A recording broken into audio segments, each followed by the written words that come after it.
maintain various slaughterhouses.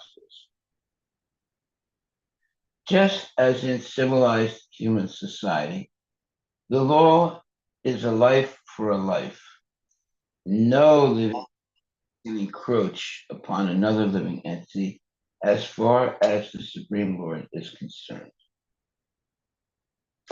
Everyone should be given freedom to live at the cost of the Supreme Father, and animal killing, either for religion or for food, is always condemned by the Supreme Personality of Godhead.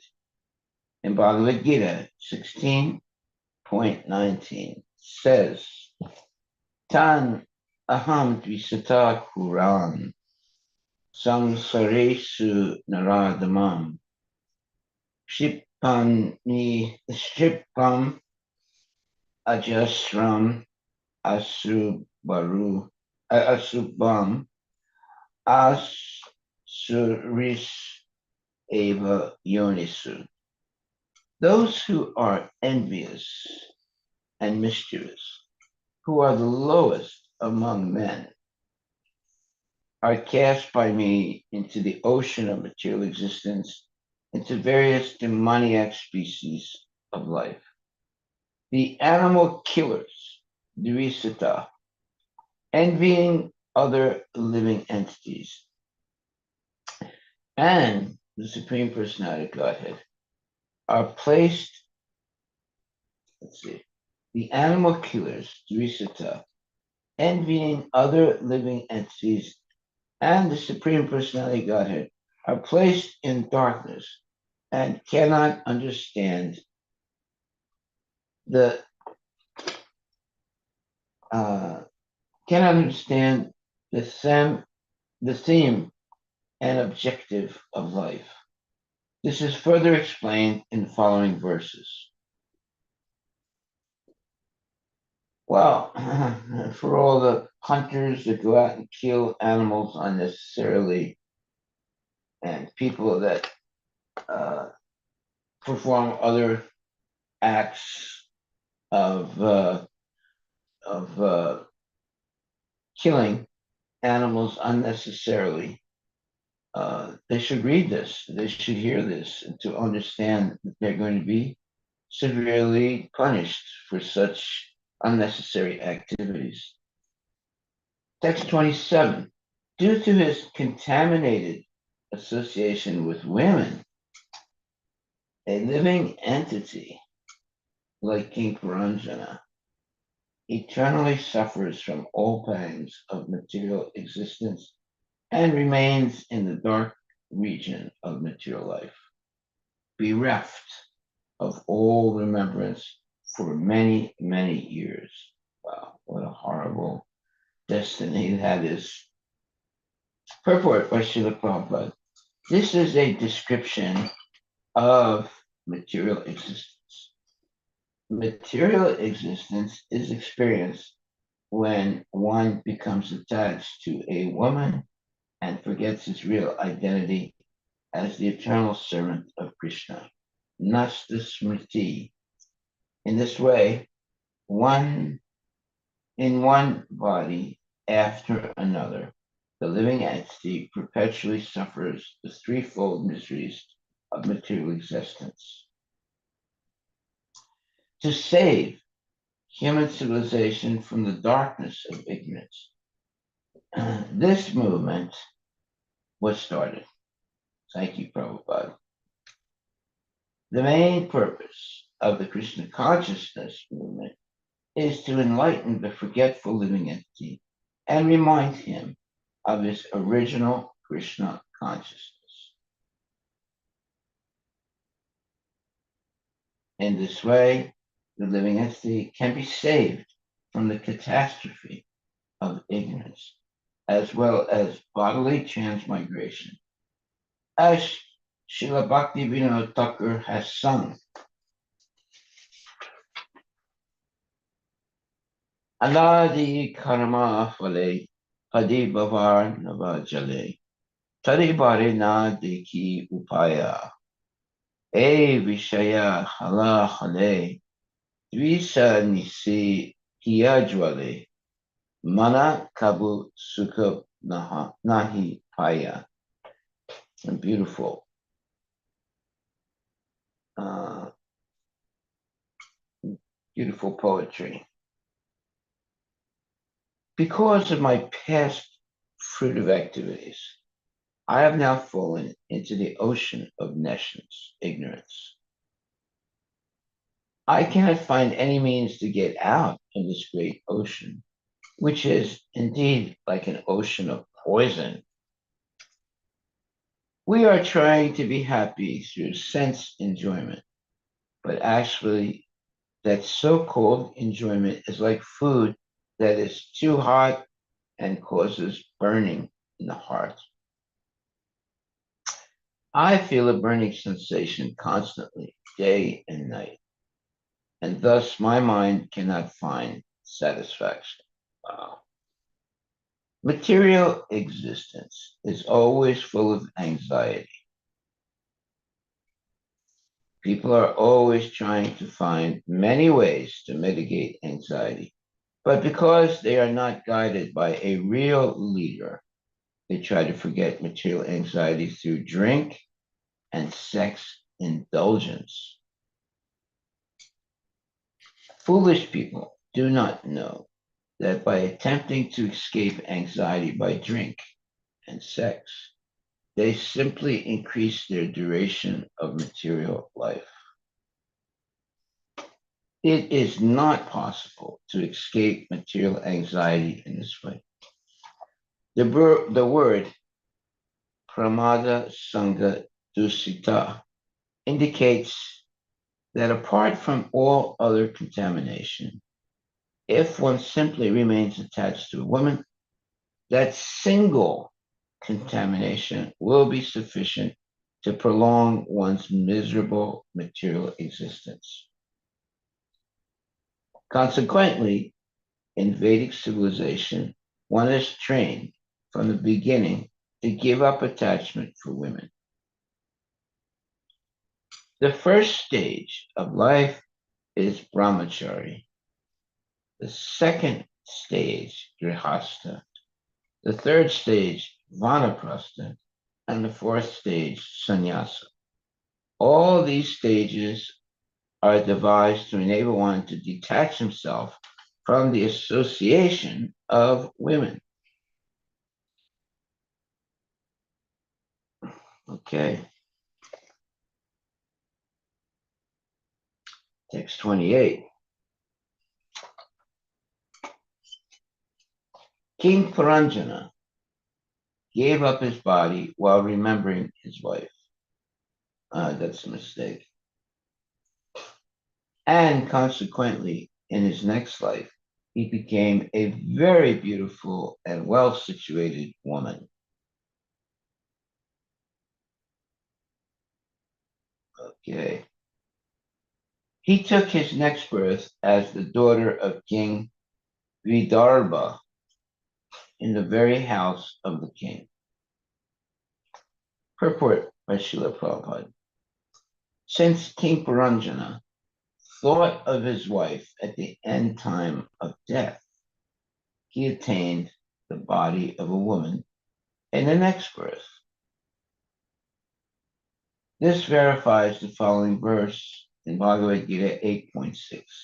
Yam yam vapi smaran bhavam tyajat ante kalevaram tam tam evaiti konteya sadatad bhava bhavita.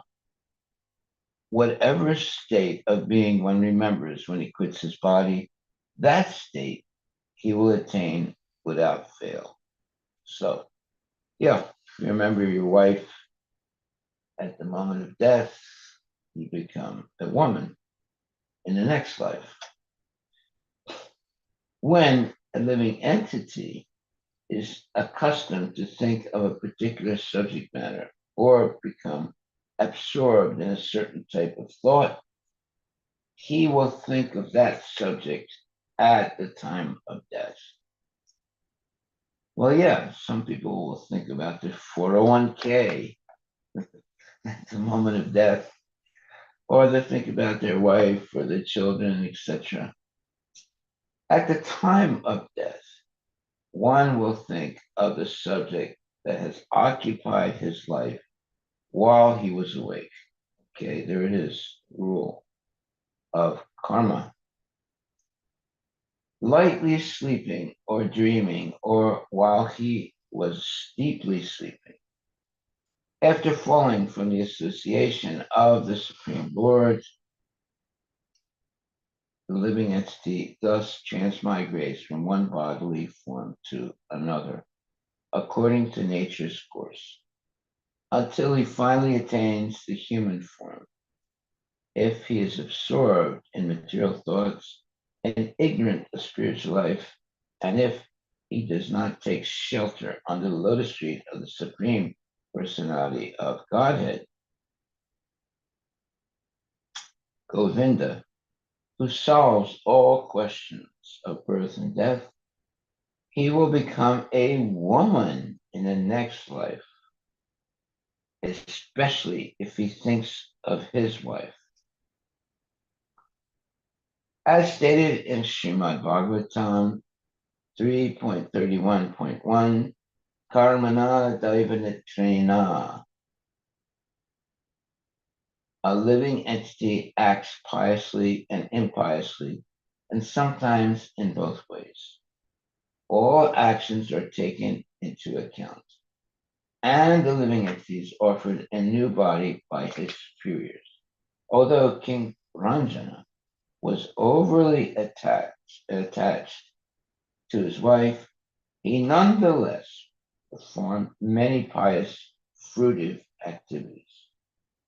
Consequently, although he took the form of a woman, he was given a chance to be the daughter of a powerful king, as confirmed in Bhagavad Gita 6:41. Prapya punya kritam lokan usitva sasvati sama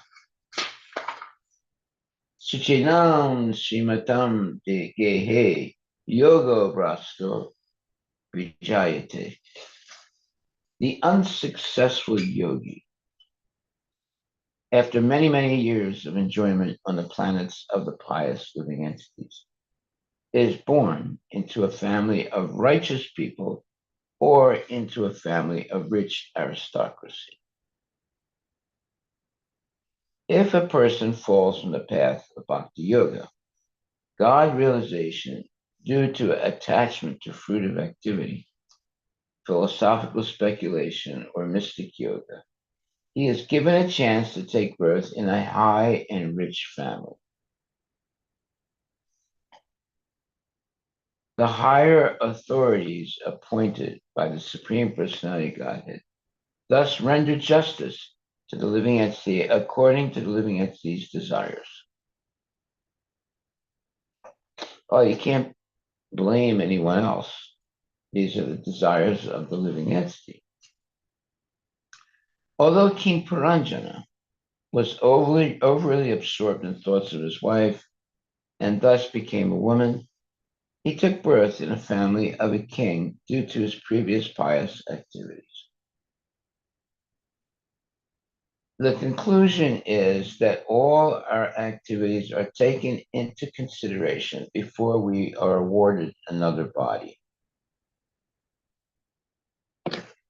Narada Muni therefore advised Vyasadeva that one should take to Krishna consciousness, devotional service, and abandon all ordinary occupational duties. This advice was also given by Lord Krishna himself. Although a devotee may fall from the path of spiritual consciousness, he will nonetheless attain a human body in the home of a devotee or a rich man. In this way, one can resume his devotional service. Okay, so anytime a human being engages in devotional service, then he will be given a chance, even if he has, especially if he hasn't finished his process of going back to Godhead, he'll be given a chance to engage in devotional service in his next life because he engaged in devotional service. Now, if there's a person who doesn't engage in any devotional service but has a human body, it's very possible that in their next life they become an animal or lower. But if we engage in devotional service in this life, at least we'll take birth as a human being in the next life to continue our devotional service. Text 29. It was fixed that Vaidarbi, daughter of King Vidarbha, was to be married to a very powerful man, Malaya Advaja, an inhabitant of the Pandu country. After conquering other princes, he married the daughter of King Vidarbha.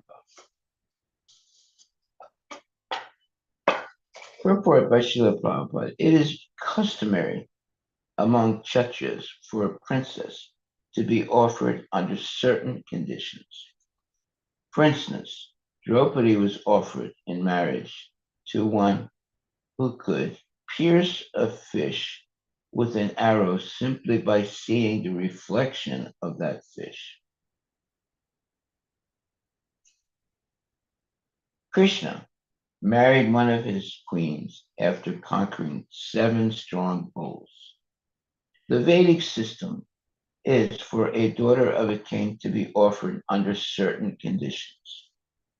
Vaidarvi, the daughter of Vidarbha, was offered to a great devotee and powerful king. Since King Malaya Dwaja was both a powerful king and great devotee, he fulfilled all the requirements. The name Maya Dwaja, the Malaya Dwaja, signifies a great devotee who stands as firm as Malaya Hill, and through his propaganda makes other devotees similarly as firm. Such a Mahabhagavata can prevail over the opinions of all others. A strong devotee makes propaganda against all other spiritual conceptions, namely jnana, karma, and yoga. With his devotional flag unfurled, he always stands fast to conquer other conceptions of transcendental realization. Whenever there is an argument between a devotee and a non-devotee, the pure strong devotee comes out victorious. Oh, that's good news. The word pandya comes from the word panda, meaning knowledge. Unless one is highly learned, he cannot conquer non-devotional conceptions. The word para means transcendental, and pura means city. The para pura is Vaikuntha, the kingdom of God, and the word Jaya refers to one who can conquer. This means that a pure devotee who is strong in devotional service and who has conquered all non-devotional conceptions can also conquer the kingdom of God. In other words, one can conquer the kingdom of God, Vaikuntha, only by rendering devotional service. Well, there it is.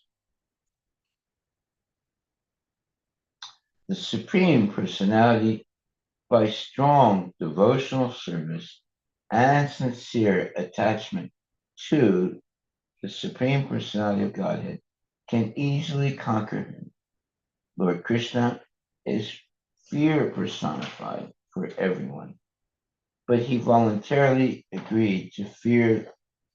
He but he voluntarily agreed to fear the stick of Mother Yasoda.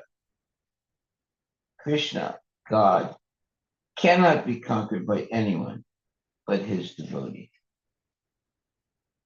Such a devotee kindly married the daughter of the king Vidarbha. Text 30. King Malayadvaja fathered one daughter who had very black eyes. He also had 7 sons who later became rulers of that tract of land known as Dravida. Thus, there were 7 kings in that land. Purport by Srila Prabhupada.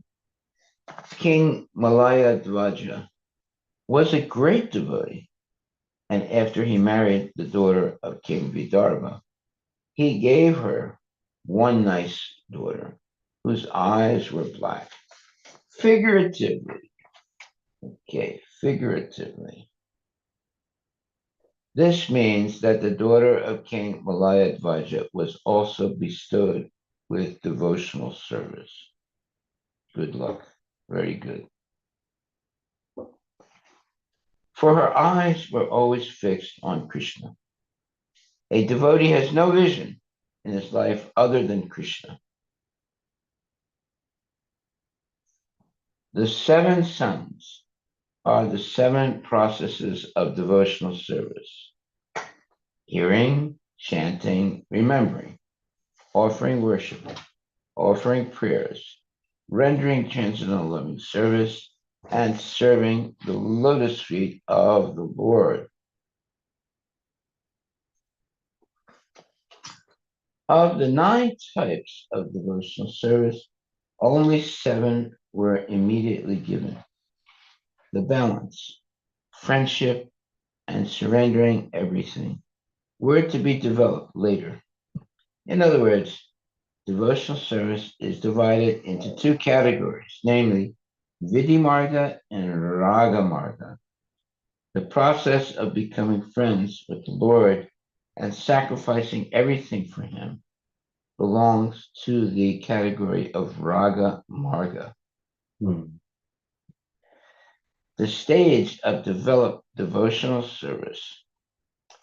For the neophyte, the important processes are those of hearing and chanting, Shravanam Kirtanam. For the neophyte, the important processes are those of hearing and chanting, Shravanam Kirtanam, remembering Krishna, worshiping the deity in the temple, offering prayers, and always engaging in the service of the Lord. The worshiping the lotus feet of the Lord.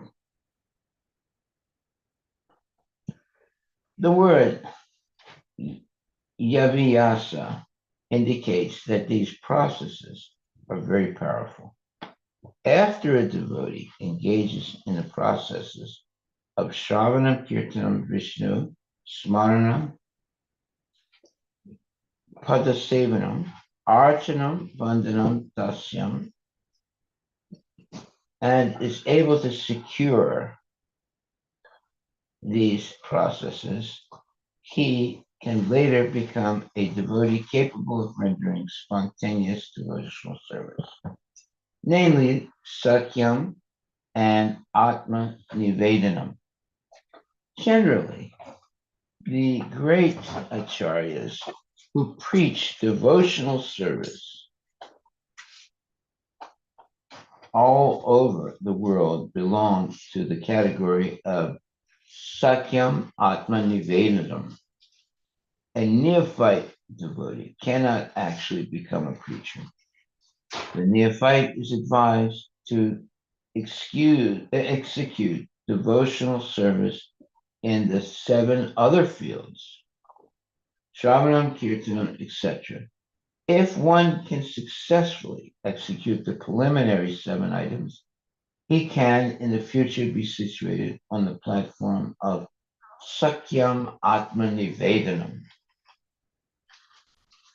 The specific mention of Dravida Desha refers to the 5 Dravida Deshas,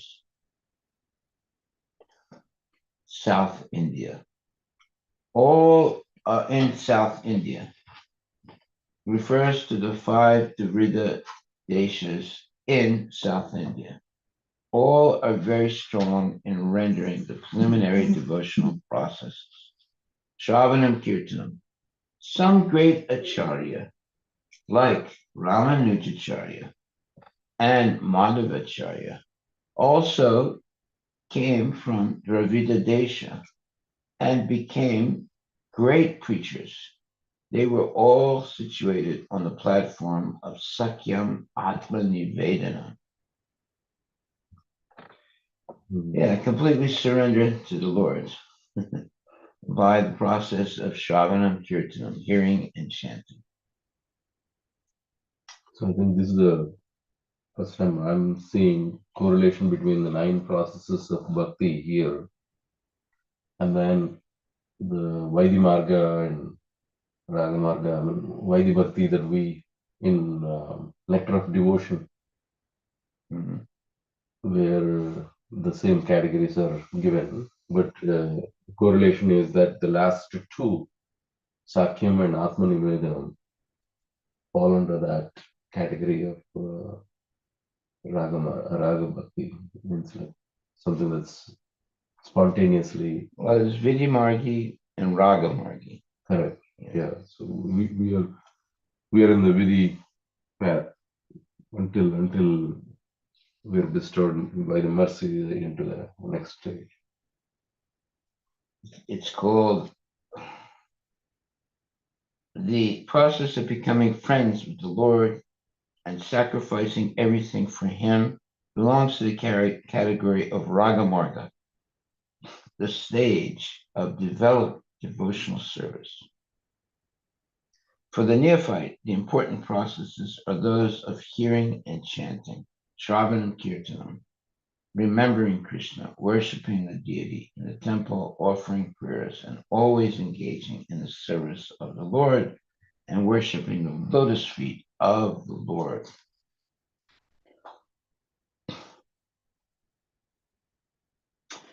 The word Yaviyasa indicates that these processes are very powerful.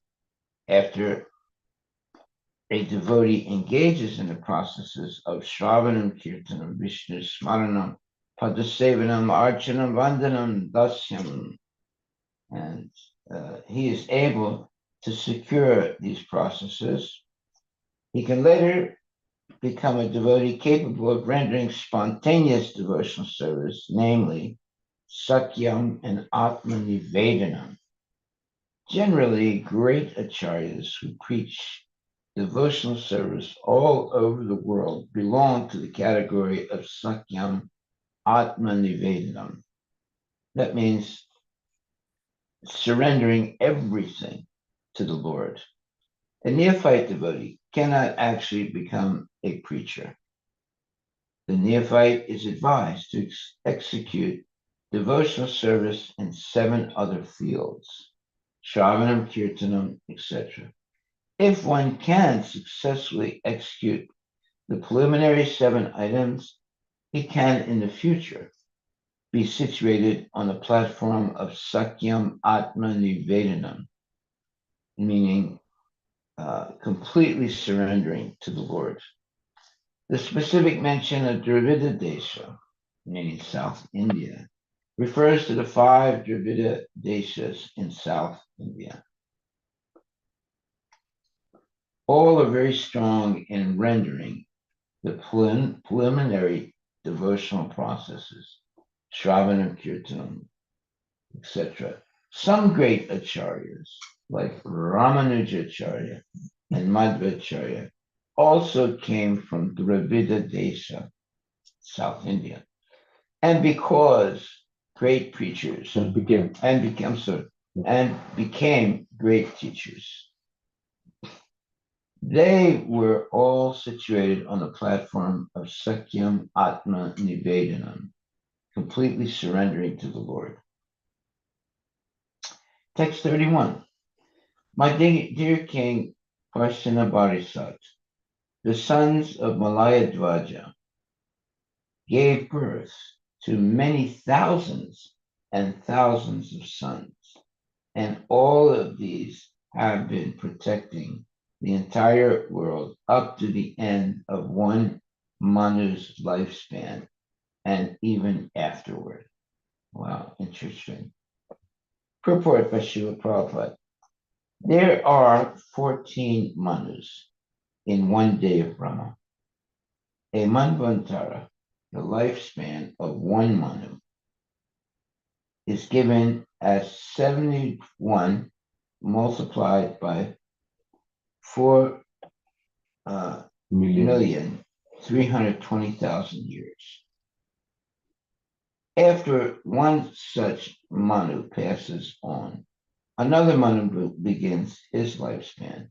In this way, the life cycle of the universe is going on. As one Manu follows another, the cult of Krishna consciousness is being imparted. As confirmed in Bhagavad Gita 4.1, Shri Bhagavan Uvacha Imam Vivishvate Yogam Pruktavam Aham Avyayam Vivasvan Manave Praha Manu Ikshvakave Bravit. The Blessed Lord said, I instructed this imperishable science of yoga to the sun god Vivasvan, and Vivasvan instructed it to Manu, the father of mankind, and Manu in turn instructed it to Ikshvaku. Vivaswan, the sun god, imparted Bhagavad Gita to one Manu, and this Manu imparted it to his son, who imparted it to yet another Manu. In this way, the propagation of Krishna consciousness is never stopped. Very important. No one should think that this Krishna consciousness movement is a new movement. As confirmed by Bhagavad Gita and Srimad Bhagavatam, it is a very, very old movement, for it has been passing down from one Manu to another. Among Vaishnavas, there may be some difference of opinion due to everyone's personal identity. But despite all personal differences, the cult of Krishna consciousness must go on. We can see that under the instructions of Sri Bhaktivinoda Thakur, Srila Bhaktisiddhanta Saraswati Goswami Maharaj began preaching the Krishna consciousness movement in an organized way within the past 100 years. The disciples of Srila Bhaktisiddhanta Saraswati Goswami Maharaja are all God brothers, and although there are some differences of opinion, and although we are not acting conjointly, every one of us is spreading this Krishna consciousness movement according to his own capacity and producing many disciples to spread it all over the world. You see Prabhupada is giving a very nice statement here, not being, let's say, inclusive, not being exclusive, but inclusive of his God brothers. As far as we are concerned, we have already started the International Society for Krishna Consciousness, and many thousands of Europeans and Americans have joined this movement. Indeed, it is spreading like wildfire. Haribol. The cult of Krishna consciousness, based on the 9 principles of devotional service, Shravanam Kirtanam Vishnu, Smaranam Padasevanam, Archanam Vandanam Dasyam Sakyam Atma Nivedanam, will never be stopped. Jai Srila Prabhupada and Ki Jai. It will go on without distinction of caste, creed, color, or country. No one can check it. The word bokshate is very important in this verse. Just like a king gives protection to his citizens, these devotees, following the principles of devotional service, will give protection to all the people of the world. To see Prabhupada's vision and his accomplishments. The people of the world are very much harassed by so-called religious principled swamis, yogis, karmis, and gyanis, but none of these can show the right way to become elevated to the spiritual platform. There are primarily four parties spreading devotional service all over the universe. These are the Ramanuja Sampradaya, the Madhava Sampradaya, the Vishnu Swami Sampradaya, and the Nimbarka Sampradaya.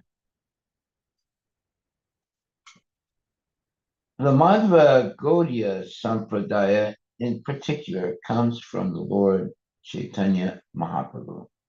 All these devotees are spreading this Krishna consciousness movement very widely and giving protection to innocent people who are being so much embarrassed by pseudo avatars, swamis, yogis, and others. Very important. Lord Chaitanya's movement.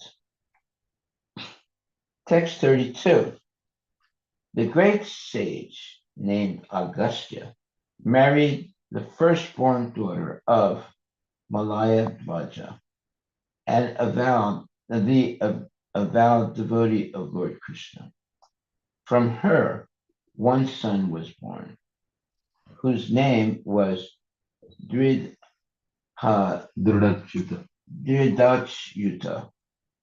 and from him another son was born, whose name was Idmavaha.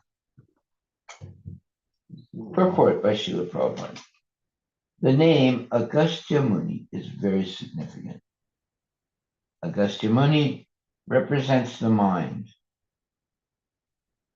The word Agastya indicates that the senses do not act independently. And the word Muni means mind. The mind is the center of all the senses. And thus, the senses cannot work independent of the mind. When the mind takes to the cult of bhakti, it engages in devotional service. The cult of bhakti, Bhakti Lata, is the first daughter of Malaya Dvaja, and as previously described, her eyes are always upon Krishna. Asita Shanam. One cannot render bhakti to any demigod. Bhakti can be rendered only to Vishnu. Shravanam Kirtanam Vishnu. Thinking of the absolute truth to be without form, the Mayavadis say that the word bhakti can apply to any form of worship. If this were the case, a devotee could imagine any demigod or any godly form and worship it. This, however, is not the real fact. The real fact is that bhakti can be applied only to Lord Vishnu and his expansions. Therefore, Bhakti Lata is Drita Vrata, the great vow for when the mind is completely engaged in devotional service. The mind does not fall down. If one tries to advance by other means, by karma yoga or jnana yoga, one will fall down. But if one is fixed in bhakti, he never falls down. Thus, from the bhakti lata, the son Dridhashchita is born in the form, and from Dridhashchita, the next son, Idmavaha, is born. The word Idmavaha refers to one who carries wood for burning in a sacrifice when approaching a spiritual master. That's the identity of a devotee. The point is that bhakti lata, the cult of devotion, fixes one in his spiritual position. One also fixed never comes down, never falls down, and he begets children who are strict followers of the Shastric injunctions, as said in the Vedas. Tad vikanatam sagunam iva vigachet samit mani shrutiyam brahmanastam. In the line of devotional service, those who are initiated are strict followers of the Vedic spiritual injunctions. Text 33. After this, the great saintly king, Malayadvaja, divided his entire kingdom among his sons. Then, in order to worship Lord Krishna with full attention, he went to a solitary place known as Kulachala. Purport by His Divine Grace, A.C. Bhaktivedanta Swami Prabhupada. Malayadvaja, the great king, was certainly a Mahabhagavata, topmost devotee. By executing devotional service, he begot many sons and disciples for propagating the bhakti cult. Shravanam Kirtanam Vishnu. Actually, the entire world should be divided among such disciples. Everyone should be engaged in preaching the cult of Krishna consciousness. In other words, when disciples are grown up and are able to preach, the spiritual master should retire and sit down in a solitary place to write and execute nirjana bhajana. This means sitting silently in a solitary place and executing devotional service. This nirjana bhajana, which is the silent worship of the Supreme Lord, is not possible for neophyte devotees. In other words, don't try it. Srila Bhaktisiddhanta Saraswati Thakura never advised a neophyte devotee to go to a solitary place to engage in devotional service. Okay, there it is. Indeed, he has written a song in this connection. Dustamana tumikishira Vaishnava Pratistara Tare Nirjanagare Tava Harinama Kevala Kaitava. My dear minds, what kind of devotee are you? Simply for cheap adoration, you sit in a solitary place and pretend to chant Hare Krishna, Maha Mantra. But this is all cheating. Well, thus, Bhakti Siddhanta Saraswati Thakura advocated that every devotee, under the guidance of an expert spiritual master, preach the Bhakti cult, Krishna consciousness, all over the world. Only when one is mature can he sit in a solitary place and retire from preaching all over the world.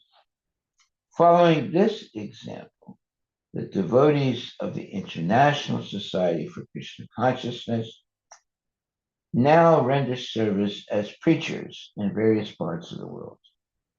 Now they can allow the spiritual master to retire from active preaching work. In the last stage of the spiritual master's life, the devotees of the spiritual master should take preaching activities into their own hands.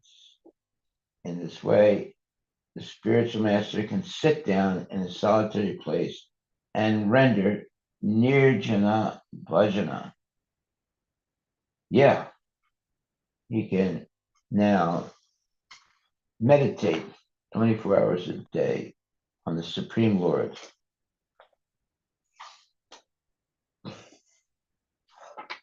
Text number 34. Just as the moonshine follows the moon at night, immediately after King Malayadvaja departed for Kula Chela, his devoted wife, whose eyes were very enchanting, followed him, giving up all homely happiness despite family and children. Purport by Srila Prabhupada. Just as in the Vanaprastha stage, the wife follows the husband. Similarly, when the spiritual master retires for nirjana bhajana, in other words, uh, silent meditation, some of his advanced devotees follow him and engage in his personal service. In other words, those who are very fond of family life should come forward in the service of the spiritual master and abandon so-called happiness afforded by society, friendship, and love. A verse by Srila Vishwanatha Chakravarti Thakura in his Guru Astaka is significant in this regard. Yasya prasada, Bhagavat prasada. A disciple should always remember that by serving the spiritual master, he can easily advance in Krishna consciousness. All scriptures recommended that is by pleasing, all the scriptures recommend that it is by pleasing the spiritual master and serving him directly that one can attain the highest perfectional stage of devotional service. The word Madhirekshana is also significant in this verse. Srila Jiva Goswami has explained in his Sandarbha that the word Madhira means intoxicating. If one's eyes become intoxicated upon seeing the deity, he may be called Madhirekshana.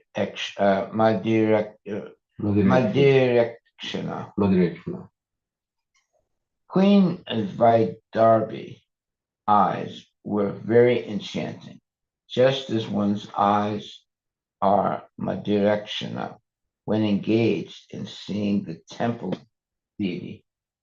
Unless one is an advanced devotee, he cannot fix his eyes on the deity in the temple. Yeah, he's not interested anyway by the beauty of the deity, unfortunately. Okay, text 35 and 36. In the province of Kulachela, there were rivers named Chandravasa, Tamraparni, Vatodaka. King Malayadvaja used to go to those pious rivers regularly and take his bath there. Thus, he purified himself externally and internally. He took his bath and ate bulbs, seeds, leaves, flowers, roots, fruits, and grasses, and drank water. In this way, he underwent severe austerities. Eventually, he became very skinny. Purport by Srila Prabhupada. We can definitely see that to advance in Krishna consciousness, one must control his bodily weight. Yeah, no fat people allowed. If one becomes too fat, it is to be assumed that he is not advancing spiritually. Whoa, there it is. Srila Bhakti Siddhanta Saraswati Thakur severely criticized his fat disciples. The idea is that one who intends to advance in Krishna consciousness must not eat very much. Devotees used to go to forests, high hills, or mountains on pilgrimages, but such severe austerities are not possible in these days. One should instead eat only prasada and no more than required. According to the Vaishnava calendar, there are many fasts, yes, such as Ekadasi. And according to the Vaishnava calendar, such as Ekadasi and the appearance and disappearance days of God and his devotees. All of these are meant to decrease the fat within the body so that one will not sleep more than desired and will not become inactive and lazy. Wow, very interesting. Overindulgence in food will cause a man to sleep more than required. This human form of life is meant for austerity, and austerity means controlling sex, food intake, etc. In this way, time can be saved for spiritual activity, and one can purify himself both externally and internally. Thus, both body and mind can be cleansed. Jai Srila Prabhupada. Text 37. Through austerity, King Malayadvaja in body and mind gradually became equal to the dualities of cold and heat, happiness and distress, wind and rain, hunger and thirst, the pleasant and the unpleasant. In this way, he conquered all relativities. Purport by His Divine Grace, A.C. Bhaktivedanta Swami Prabhupada. Liberation means becoming free from the relativities of the world.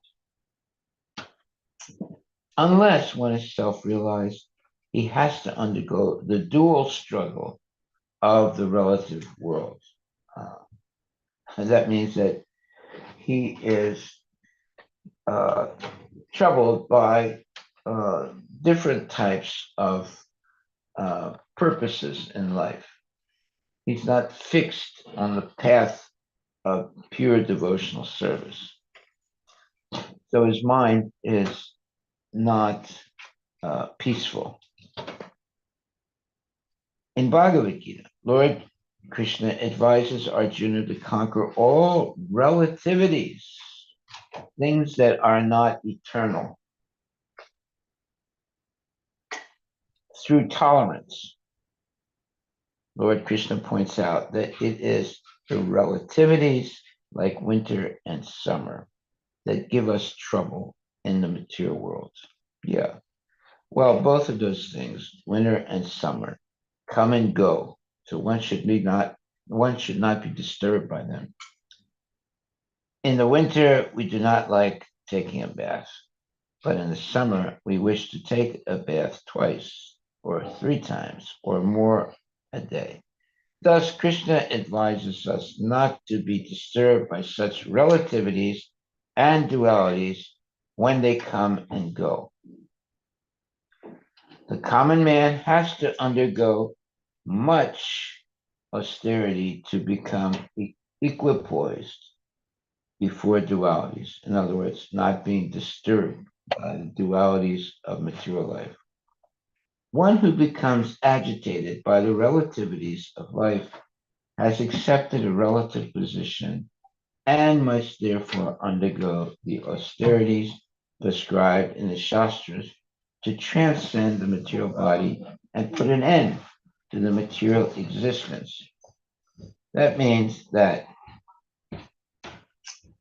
uh, the relativities of life, eating, sleeping, mating, defending, all these things should not disturb the mind of a devotee.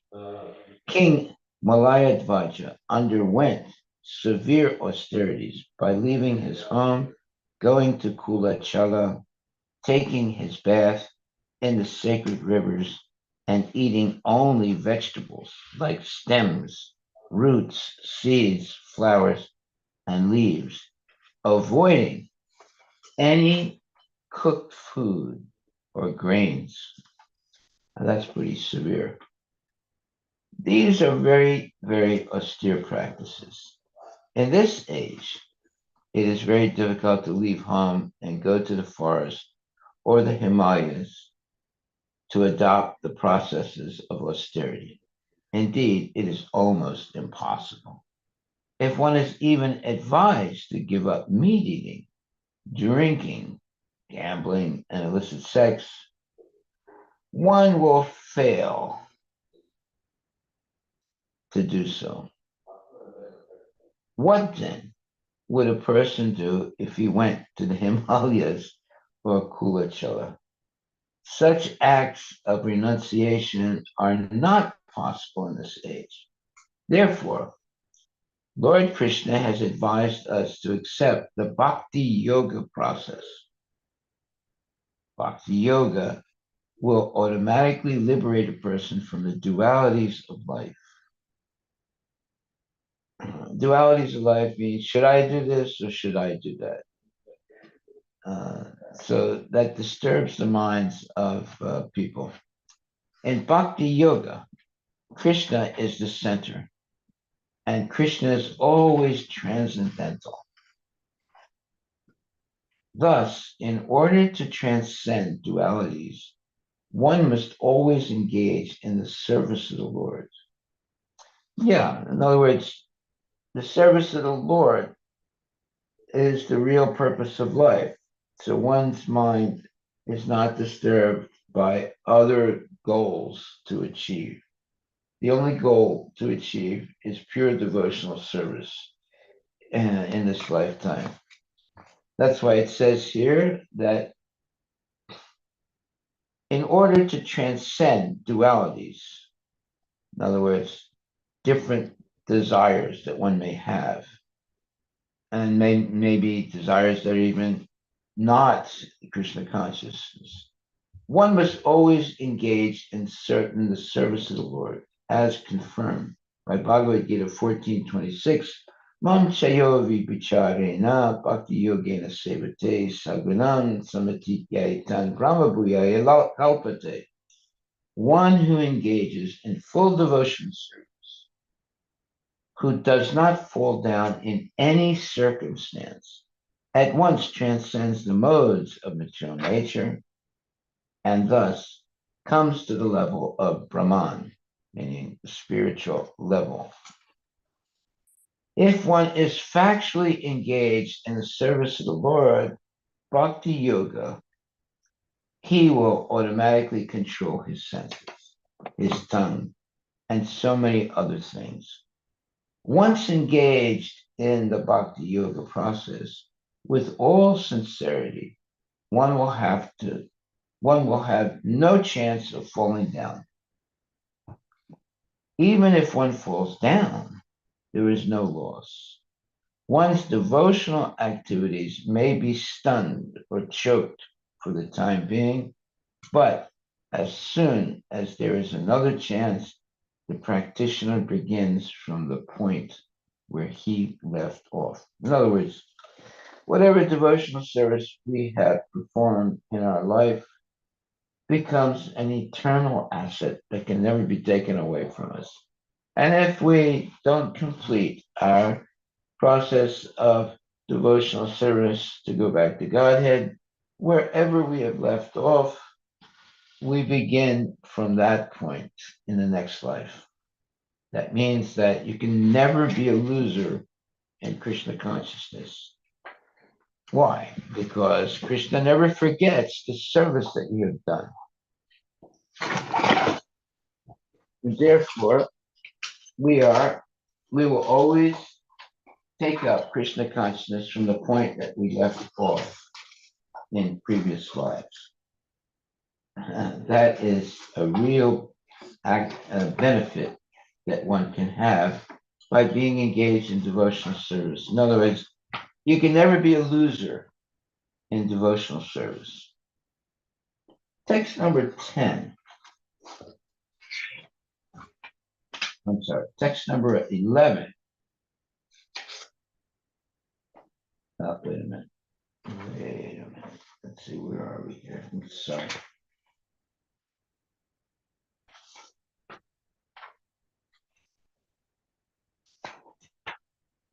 Okay, text number 30.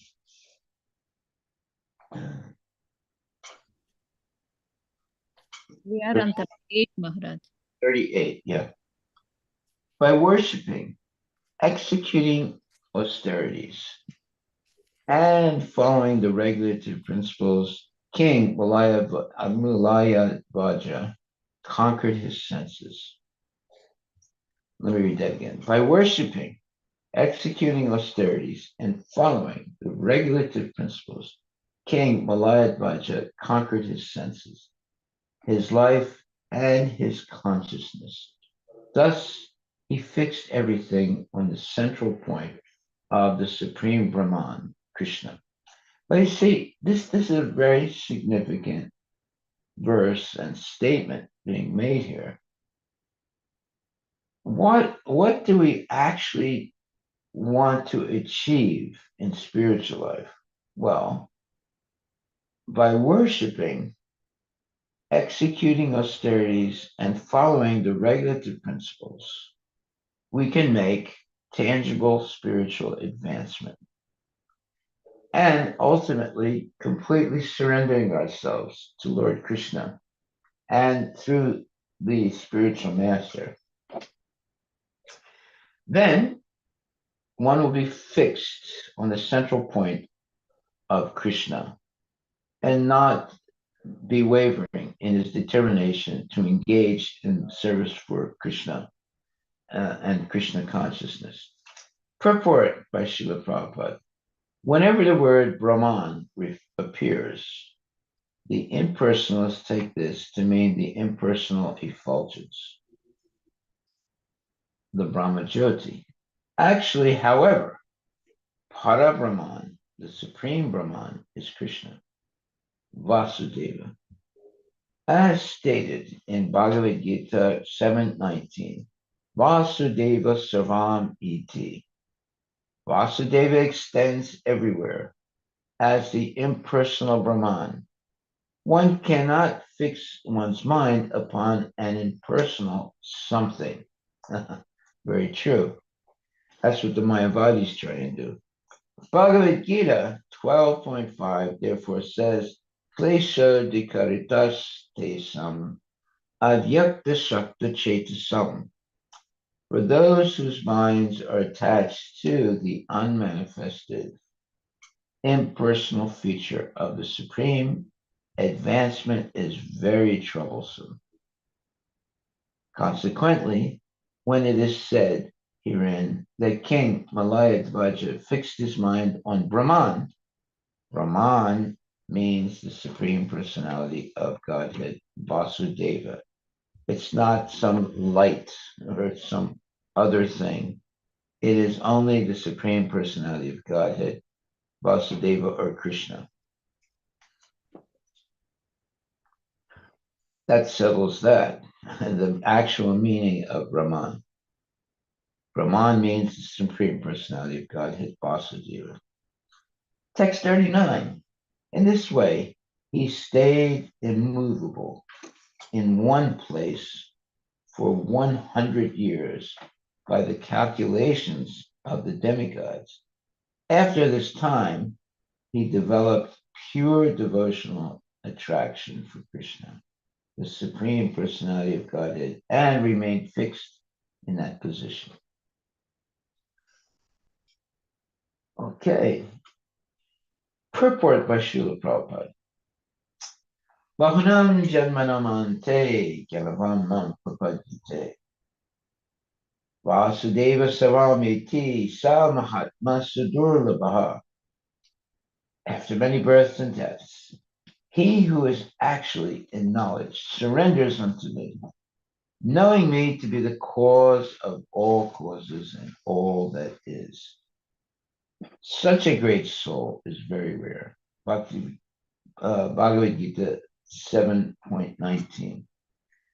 Vasudeva, the Supreme Personality of Godhead, Krishna, is everything. And one who knows this is the greatest of all transcendentalists. It is stated in Bhagavad Gita that one realizes this after many, many births. This is also confirmed in this verse with the words Divyam Varsa Satam. Divyam Varsa Satam. 100 years according to the calculations of the demigods. According to the calculations of the demigods, one day, 12 hours, is equal to 6 months on earth. 100 years of the demigods would equal 36,000 earth years. Wow. Thus, King Malayadvaja executed austerities and penances for 36,000 years. After this time, he became fixed in the devotional service of the Lord. To live on earth for so many years, one has to take birth many times. This confirms the conclusion of Krishna. To come to the conclusion of Krishna consciousness and remain fixed in the realization of Krishna, realization that Krishna is everything, as well as render service unto Krishna, are characteristics of the perfectional stage. As said in Chaitanya Charitamrita, Madhya 22.62. Krishna Bhakti Kaila Sarva Karma Kritahaya. When one comes to the conclusion that Krishna is everything by worshiping or by rendering devotional service unto Krishna, one actually becomes perfect in all respects.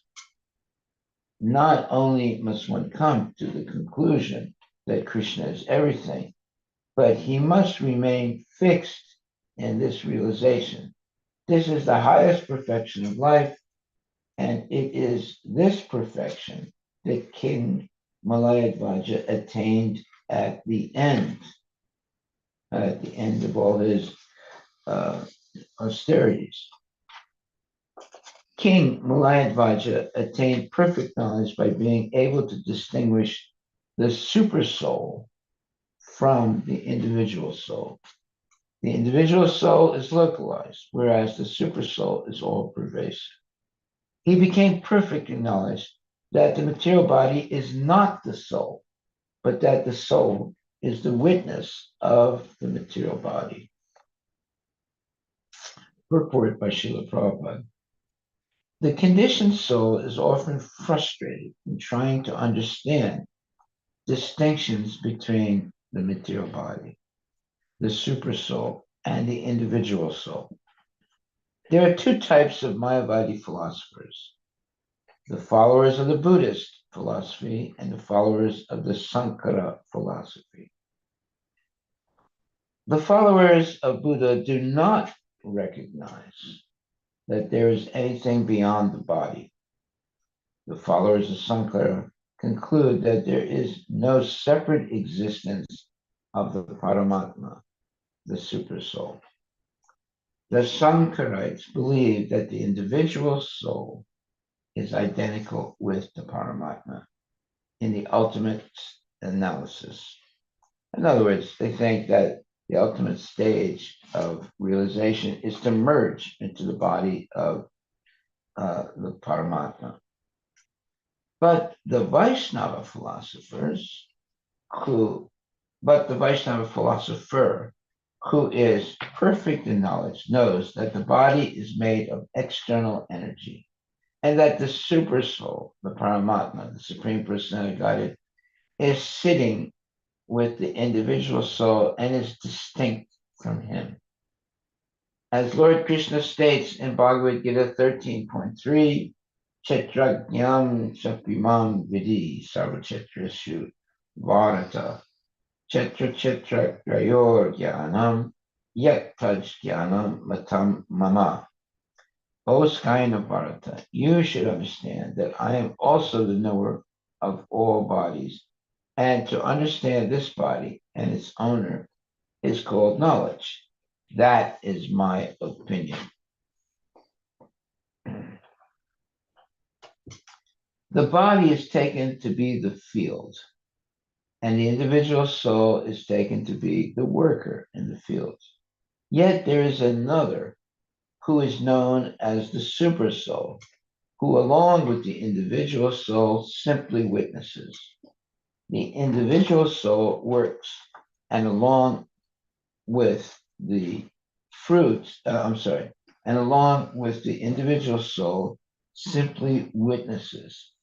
The individual soul works and enjoys the fruits of the body, whereas the super soul simply witnesses the activities of the individual soul, but does not enjoy the fruits of those activities.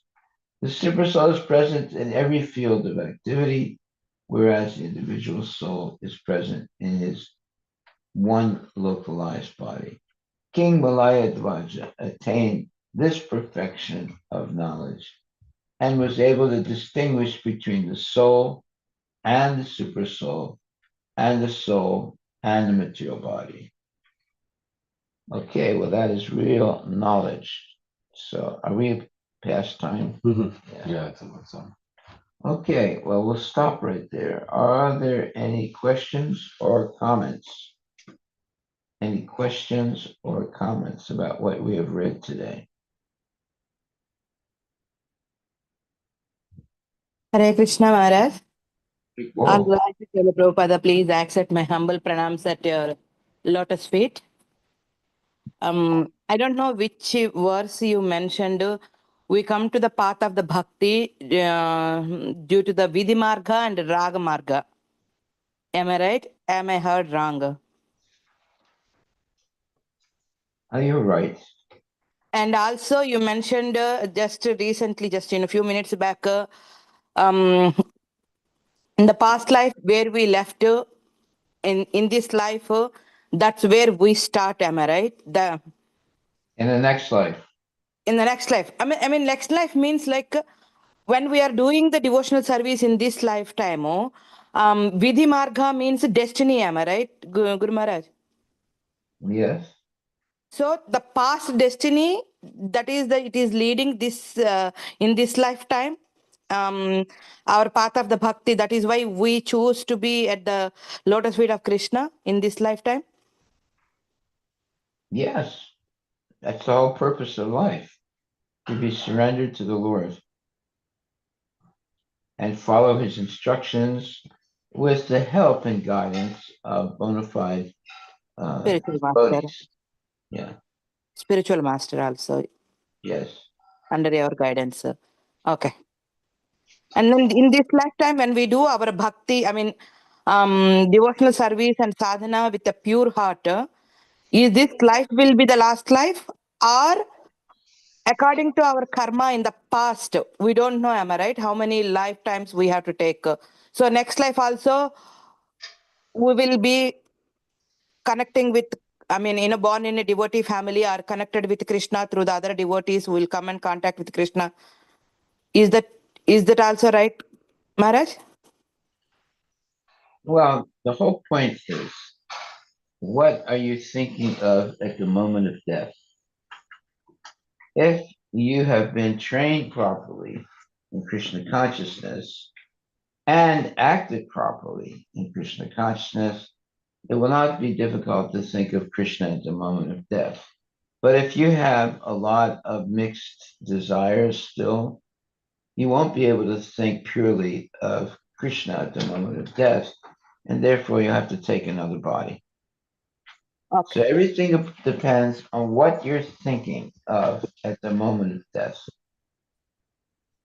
Some people are thinking about their money. Some people are thinking about their loved ones. Some people are thinking about the sense gratification they had in previous, times. So they will all take birth again and try and purify themselves. But if you're thinking uniquely of Krishna at the moment of death, you go back to Godhead. But to do that, you have to be thinking uniquely of Krishna throughout your life, so that you're trained to think of Krishna only at the moment of death. So that's called bhakti yoga, thinking uniquely of serving Krishna and engaging in practical devotional service of the Lord, so that your mind does not waver at the moment of death. So there's a statement here. One second. Shravanam kirtanam Vishnu smaranam padasevanam archanam vandanam dasyam sakyam atma nivedanam. That means that based on the 9 principles of devotional service, one will never be stopped. It will go on without distinction of caste, creed, color, or country. No one can check it. So we have to engage in Shravanam Kirtanam Vishnu, hearing and chanting about the Supreme Lord. Smaranam, remembering the Lord. Padasevanam, meditating on the lotus feet of the Lord. Archanam, Vandanam, Dasyam, Sakyam, Atman Nivedam. The 9 processes of serving the Lord. That should be our life's, let's say, vocation. And meditating on these 9 principles of devotional service and engaging practically in devotional service based on these 9 principles. Therefore, Atma Nivedanam, the last one, is completely surrendering to Krishna. That should be our goal in life. Therefore, if we completely surrender to Krishna, Krishna guarantees you that he'll take you back to Godhead. But that means that we have forgotten all other goals in life. Family, friendship, all these things. We just fully let's focused our mind and our thoughts and our activities on pleasing spiritual master and Krishna. Then we will be at the moment of thinking like that, at the moment of death, we go back to Godhead.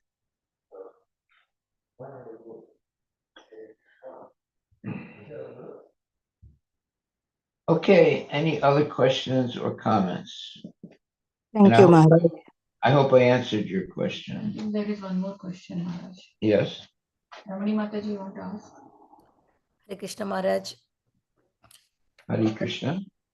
Maharaj, in the olden days, I think we learnt about King Malayadwaja, and also if we read other Vedic stories, there are a lot of kings, after performing all their duties towards the end of their life, they go into the forest and do meditation and do bhakti in isolation, focusing on the Lord. Should we understand that people who have done that in the past and who have done that right, they have mastered the Vidhi Marga of Bhakti, and they were all in Raga Margam of Bhakti. That's why they were able to do that, Maharaj. Is that the way to understand that? Yes. However, you can also do that. You don't necessarily have to go to a Forest. solitary place. You can do that by being always engaged in Krishna conscious activities and focusing your mind on pleasing Krishna and Guru, wherever you are, in whatever condition you're in. Obviously, going to the Himalayas and meditating, it's something that no one will be able to do in this age, or maybe if just a few people can do. But if you follow the principles of Krishna consciousness as given by Srila Prabhupada and the Vaishnava Acharyas, you can attain liberation from any position of life. As long as you follow the regulative principles seriously and do not fall down under any circumstances. Thank you, Maharaj. Yeah. You don't have to go to the Himalayas to meditate today. You can stay at home even, as long as all your thoughts and activities are for pleasing Krishna. So therefore, every day you offer food to Krishna, you chant for Krishna, you meditate on Krishna, etc. in the home. And you give up all sense gratification and all anxiety and fear, and just keep your mind focused always on seva, service for the Lord. Then you can achieve the same thing as going out to the forest or the mountains and meditating, because your mind is always fixed on the Lord, whether it's in the house or whether it's in the mountain. Right? So how can you fix your mind like that? It's always being engaged in Krishna conscious activities and always taking instructions from bona fide teachers or gurus.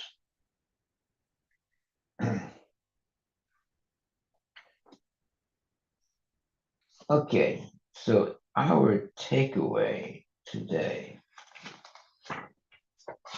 is the following.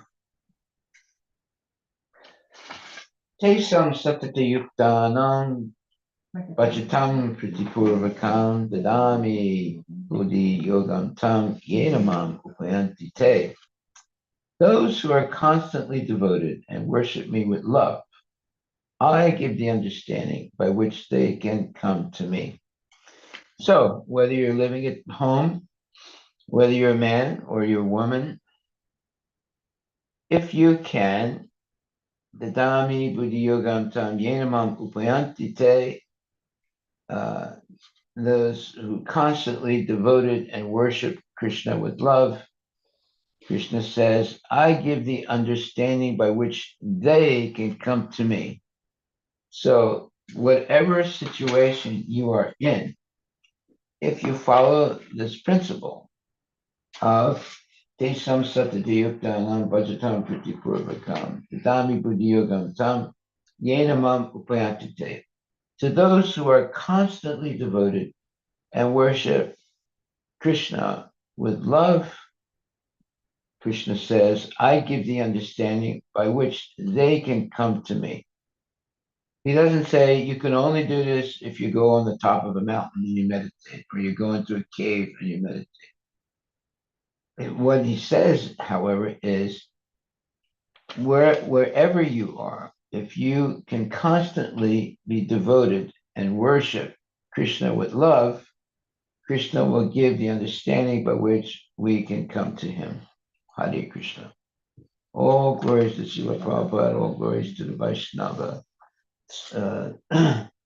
all glories to the Vaishnavas, and all glories to Srila Prabhupada, who has taken the trouble to write all these shastras for us to contemplate and become enlightened with real knowledge, so that we're no longer cheated by all the false knowledge that's being taught today.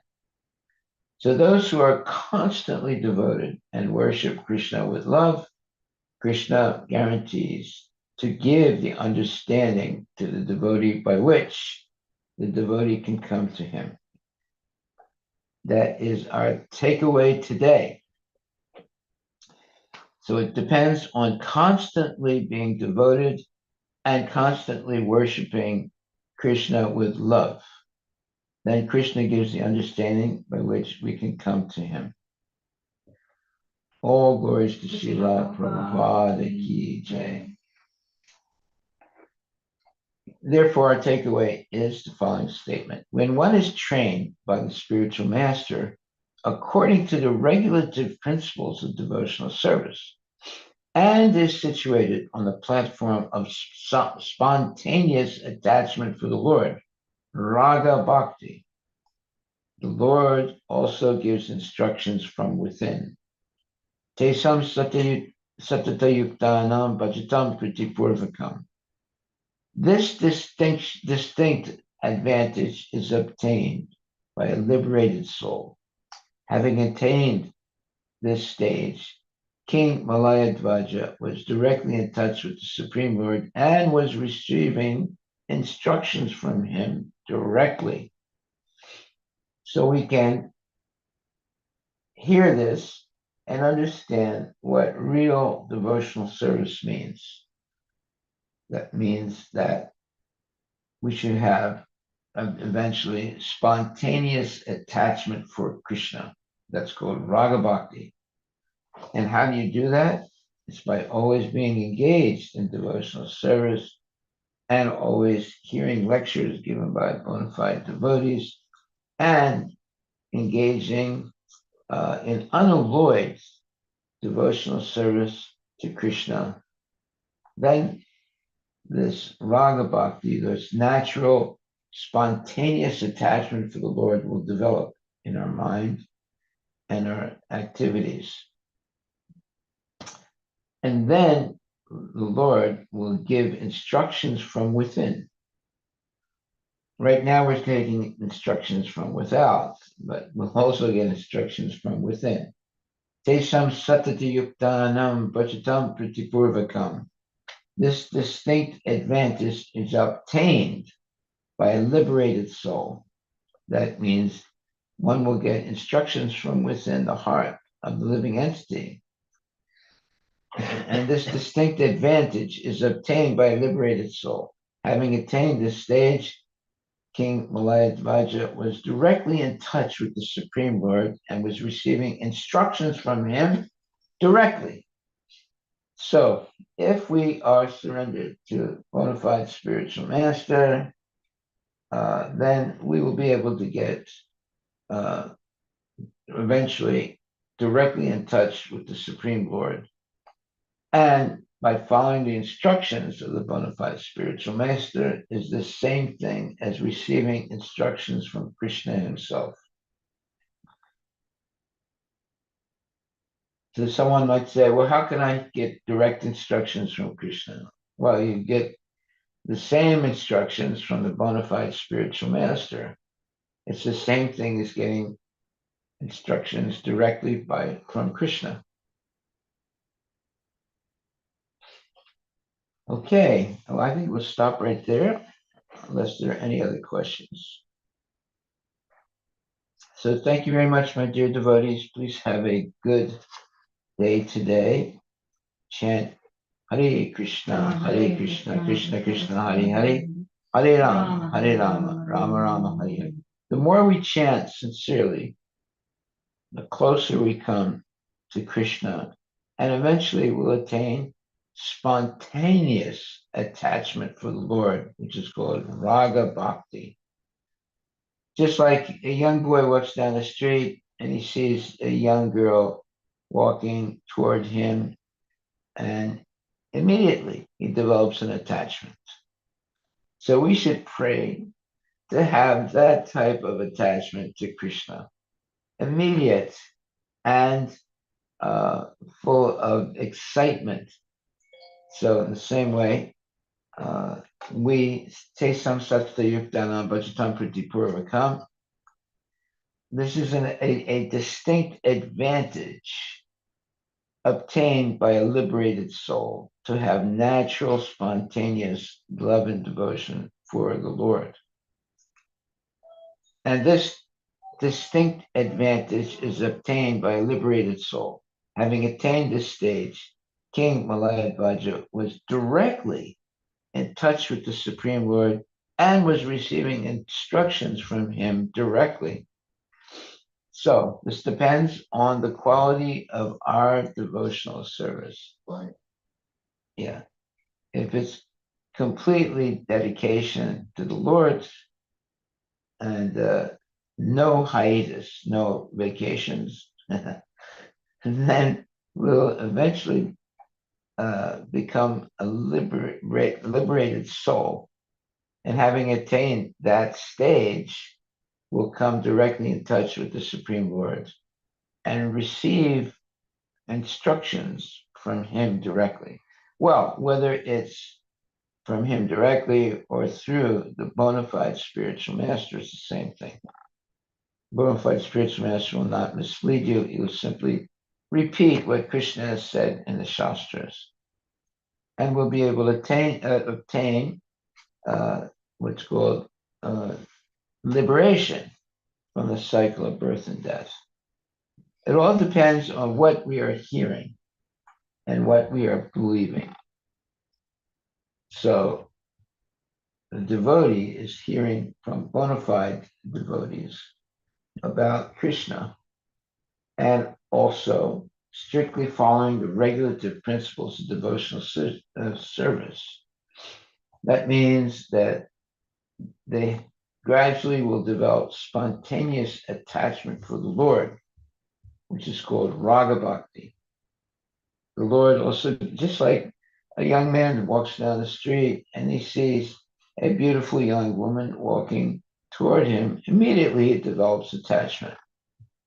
So in the same way, we will immediately develop this attachment to the beautiful form of the Lord, the beautiful philosophical teachings we're getting from Prabhupada, and the beautiful association of devotees, and the beautiful participation in having prasadam. So therefore, this is what we call a distinct advantage, which is obtained by a liberated soul.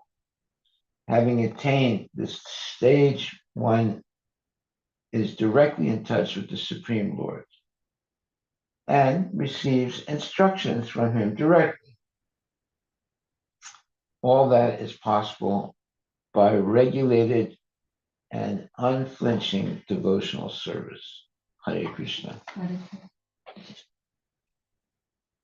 All right. Any other questions? If not, we will continue 11 hours from now. All glories to Srila Prabhupada ki jai.